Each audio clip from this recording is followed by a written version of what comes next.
penilaian kegiatan berupa kuantitas, kualitas, dan waktu. Targetnya yaitu yang ketiga yaitu target, yaitu merupakan sasaran atau hasil yang diharapkan dalam periode waktu tertentu. Outputnya itu merupakan hasil nyata dari kegiatan yang dilakukan berupa dokumen, laporan, dan produk yang lainnya. Isian nomor 5 yaitu nilai-nilai dasar yang merupakan penerapan nilai berakhlak dalam melaksanakan kegiatan. Kita langsung saja yaitu berikut isian AK yang telah kami susun. Ada 4 RHK yang ada di sekolah kami. RHK yang pertama yaitu terlaksananya pembelajaran melalui perencanaan pembelajaran dan perangkat penilaian asesmen yang mengacu pada kurikulum. Outputnya yaitu tersusunnya perangkat pembelajaran dan perangkat asesmen. Tahapan kegiatannya yang pertama yaitu menyusun perangkat pembelajaran dan asesmen. Tahapan yang kedua yaitu berkonsultasi dengan atasan mengenai perangkat pembelajaran dan asesmen yang telah disusun. Dan tahapan yang ketiga yaitu melakukan perbaikan pada perangkat pembelajaran dan asesmen sesuai dengan arahan atasan. Penerapan nilai-nilai berakhlaknya yaitu yang pertama kolaborasi, yaitu diskusi dengan atasan dan teman sejawat mengenai perangkat pembelajaran. Yang kedua yaitu akuntabel, yaitu menyusun perangkat pembelajaran dan asesmen yang jujur dan bertanggung jawab. Yang ketiga yaitu kompeten, yaitu menyusun perangkat pembelajaran dan asesmen dengan baik. RHK yang kedua yaitu meningkatnya praktek pembelajaran yang memfasilitasi aktivitas kognitif yang berfokus pada aktivitas interaktif. Output yang diharapkan yaitu terlaksananya pembelajaran yang memfasilitasi kolaborasi dan komunikasi antar peserta didik. Tahapan dan kegiatannya di antara lain: yang pertama, mempersiapkan kegiatan pembelajaran. Yang kedua, melaksanakan kegiatan pembelajaran. Yang ketiga, mengevaluasi pembelajaran atau melakukan asesmen. Yang keempat, menganalisis hasil asesmen. Yang kelima, melaksanakan tindak lanjut asesmen. Penerapan nilai berakhlaknya yaitu yang pertama kompeten, yaitu saya melaksanakan pembelajaran dengan kualitas terbaik menurut versi saya, gitu kan. Yang kedua yaitu adaptif, yaitu melaksanakan mode pembelajaran yang bervariasi. Yang ketiga yaitu akuntabel, yaitu melaksanakan asesmen secara objektif dan cermat. Yang keempat yaitu berorientasi pelayanan, yaitu melakukan perbaikan tiada henti, yaitu melakukan refleksi pembelajaran, dapat melakukan perbaikan dan sebagainya. Next. RHK yang ketiga yaitu meningkatkan kompetensi melalui peran sebagai peserta pelatihan mandiri sesuai dengan model kompetensi guru, kepala sekolah dan atau pengawas sekolah, itu RHK-nya. Target outputnya yaitu terlaksananya kegiatan pelatihan mandiri. Kegiatan dan tahapannya yaitu yang pertama itu menganalisis kebutuhan topik pelatihan yang relevan. Jadi dalam 1 tahun itu sekolah menganalisis, nanti sekolah sendiri dalam 1 tahun 4 kali, yaitu satu semester 2 kali melakukan pelatihan yang disediakan oleh sekolah berdasarkan dengan analisis kebutuhan. Yang kedua yaitu mengikuti pelatihan mandiri. Penerapan nilai berakhlaknya yaitu adaptif, yaitu berusaha untuk berinovasi, mengembangkan kreativitas dengan cara mengikuti pelatihan mandiri. Yang kedua kompeten, yaitu melaksanakan kegiatan pelatihan mandiri dan berupaya meningkatkan kompetensi secara mandiri. Dan yang ketiga, memanfaatkan berbagai platform yang telah disediakan oleh pemerintah, termasuk sekarang dengan pelatihan yang diselenggarakan yang difasilitasi oleh pemerintah, yaitu BPSDM. Next.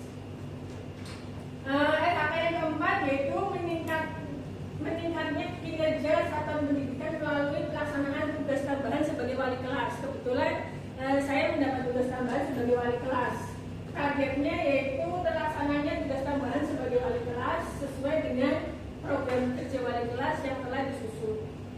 Tahapannya yaitu yang pertama membuat program kerja wali kelas, yang kedua melakukan pembinaan kelas, yang ketiga melaporkan dan mengevaluasi hasil pembinaan secara berkala, yang keempat berkoordinasi dengan atasan dan BK serta orang tua. Penerapan yang berangkatnya yang pertama itu berorientasi pada pelayanan, yaitu ramah, cekatan, solutif, dan dapat diandalkan. Itu kerjasama dengan BK. Yang kedua itu harmonis. Harmonis itu maksudnya menghargai setiap orang apapun latar belakangnya, karena SMA 1 yang sekarang sudah tidak ada lagi yang namanya sekolah favorit. Jadi inputnya sekarang heterogen, tidak homogen seperti dulu. Jadi penanganan ini harmonis, yaitu menghargai, karena memang kenyataannya banyak latar belakang yang sekarang yang masuk di SMA 1.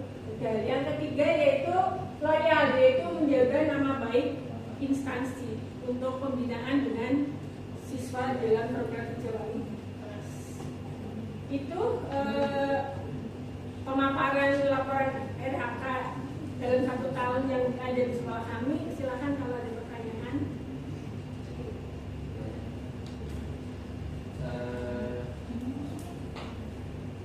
Dalam RHK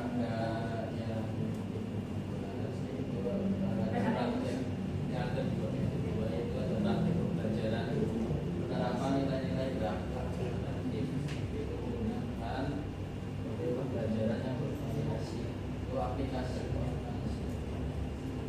bervariasi. Kebetulan saya kan mengajar kimia ya. Kimia itu mapel yang notabene tidak disukai oleh sebagian siswa gitu kan. Makanya kalau hanya kontekstual teori mungkin menjenuhkan, tapi kembali lagi semuanya harus dilalui karena banyak target. Di antaranya kan tadi yang target lulusan ya, lulusan yang teori itu biasanya untuk ada itu apa namanya, soal-soalnya itu tidak individualis tapi kelompok, tutor sebaya, biar lebih banyak sharing dengan teman sebaya. Itu untuk teoritisnya. Terus untuk biar tidak membosankan juga kan kimia bisa diterapkan untuk praktek. Prakteknya pun tidak monoton, praktek yang anak-anak tidak paham bahan-bahannya gitu. Contoh praktek asam basa teoritis ada di laboratorium menggunakan misal asamnya HCl, H2SO4 gitu kan. Dengan indikator PP, mungkin bagi anak-anak PP itu hal yang baru gitu kan. Tapi saya supaya bisa diterima juga untuk masyarakat, indikator apa sih gitu kan. Makanya saya juga memakai indikator-indikator yang ada di alam, misal menggunakan kunyit, menggunakan kembang sepatu kayak gitu. Jadi prakteknya pun tidak hanya teoritis, praktek perhitungan pengenceran yang mungkin membosankan, tapi ada sisi permainannya, yaitu menggunakan bahan-bahan alam yang ada di kita yang digunakan.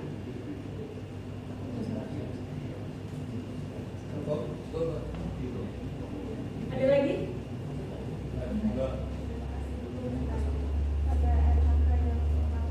Keempat.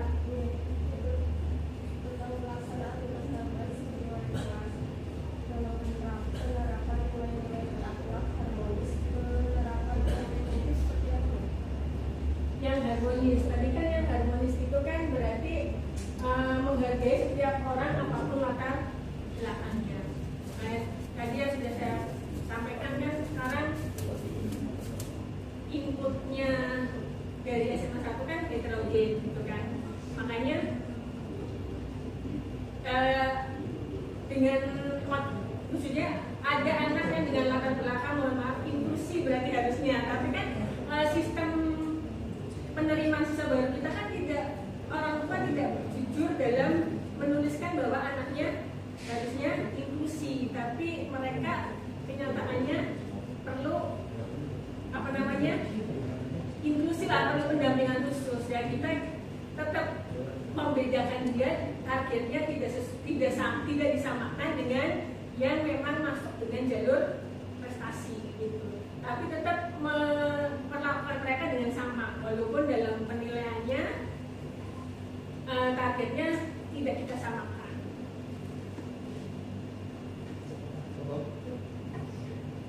Bapak itu kalau memang minta lihat bersama hubungannya dengan yang berakhlak itu, kalau mungkin sekarang ini kita di PM itu mungkin identik dengan dimensi lulusan. Memang itu konsepnya di dinas pendidikan sama di pemerintah dalam negeri ada biasanya menyebutnya itu berakhlak kan gitu. Kalau ya A, K, H, L, A, K-nya itu kan mungkin kan mirip kalau kita itu punya 8 dimensi profil lulusan, tapi mungkin agak di apa ya? Ya mungkin penilaiannya langsung berbeda saja, tidak perlu didebatkan, tapi ayo kita pokoknya nilai-nilai yang ada di pemerintahan daerah negeri yang harus kita ikuti bersama. Kita diminta untuk tegak lurus. Kita berulang kali, kalau saya itu sampai ke kesimpulan itu tak ulang-ulang yang namanya oleh Dewi Komisioner itu ya harus tegak lurus dengan ke atas itu segala sesuatu yang berbau edaran dari provinsi, dari kota, dinas, surat edaran, pergub, Perda itu memang secara konseptual itu memang bukan untuk diperdebatkan, karena kalau sudah keluar sebab itu berarti itu untuk dilaksanakan. Tapi tidak jarang sampai dulu kan memberutu ya, tapi ya daripada konsepnya orang beragama itu, daripada kita banyak mengeluh, semakin banyak mengeluh semakin sempit kita untuk memperbaiki. Sehingga minggu bareng-bareng ini kita kumpul, ini tadi juga yang disampaikan Bu Khalisah terkait dengan prakteknya Bu Khalisah di SMA 1. Kalau dulu SMA 1 itu disebel wis Melayu. Sekarang ini dipopo banter mungkin ya. Sebenarnya bersama dengan orang lain. Saya dulu sempat di SMA 1 mungkin yang saya 100 meter lebih. Itu memang pinter-pinter, anaknya pinter-pinter. Saya dari SMA 4 yang mau pas-pasan, kok pindah ke SMA 1 itu memang ternyata anak-anak itu banyak yang berdebat karena memang di bimbingan tes dan sebagainya gimana. Nah ini tugasnya Bu Khalisah.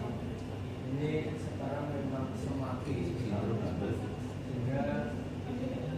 Bu Khalisah harus adaptif tadi ya, beradaptasi dengan segala yang ada, segala kondisi yang ada. Pengalaman apa yang pernah Ibu alami sebelumnya gimana? SMA. Pengalaman apa yang dibandingkan dengan yang di SMA Muhammadiyah dengan yang di SMA 1 yang menurut Bu Khalisah mungkin sesuatu yang surprise begitu? Pernah apa yang ditemui? Yang di SMA 1 Makanya dibandingkan dengan SMK Muhammadiyah, SMA Muhammadiyah. Barangkali punya pengalaman yang buat begitu. Kalau pengalaman yang buat karena masih baru 1 tahun ya Pak, jadi belum banyak. Tapi kembali lagi ekspektasi dan realita berbeda gitu kan. Maksudnya gini, kesannya dulu sebelum masuk kan SMA 1 Pelajar lancar gitu kan. Tadi nggak ada input yang tanda kutip masalah. Ini masalah kasus juga Pak. Jadi kebetulan tahun pertama itu di kelas saya bayanginnya kan saya akan mana saja tidak akan menghadapi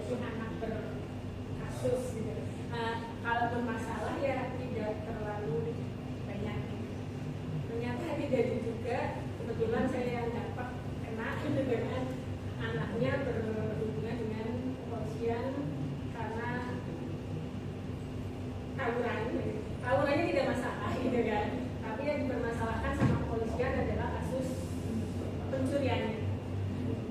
Itu makanya tidak sesuai dengan yang ternyata ada juga gitu. Tapi tadi kan di sini kan juga ada yang loyalitas menjaga nama baik gitu kan. Kalau itu hubungannya dengan apa namanya kepolisian, walaupun tidak sampai masuk ke dalam, karena sudah dikembalikan, barangnya sudah dikembalikan, tapi sekolah tegas nama baik tetap suruh tidak ke sekolah.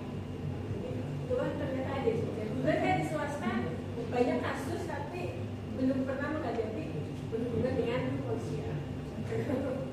Enak ya. Barangkali besok karena ada ngomong BK, ini ada Bupas, ada Uji, nanti mungkin ceritanya silahkan bersama-sama tanya pengalaman penanganan masalah apa kan, tidak apa-apa kan mungkin berbagi, bukan semata tata nilai sih, nilai-nilai yang ada itu kan memang makanya kita pelajari, kita diminta untuk MOOT itu memang untuk barangkali berbagi, pokoknya bukan saingan apa itu. Yang budaya itu sekarang itu yang dulu dianggap serba saingan, sekarang ini yang ditamakan kolaborasinya, kerjasamanya, berubah, berbagi, berkolaborasi. Itu yang memang roh sekarang yang harus bersama-sama kita teguhkan. Dan mungkin Bu Marisa bisa menekan mereka, aku sama satu dilawan kan bisa. Mungkin saat-saat seperti sekarang itu hubungannya yang diterima lewat SNBP, SNBT itu kan mungkin merata ya. SMA 1, SMA 3 itu mungkin sekarang agak juga. SMA 3, SMA 4, SMA 2 itu, SMA 5 itu malah yang melejit saya anggap SMA 5 itu luar biasa. Oke, begitu Pak Tenggur, Bu Marisa yang menghilangkan kejutan. Dan lagi tepuk tangan untuk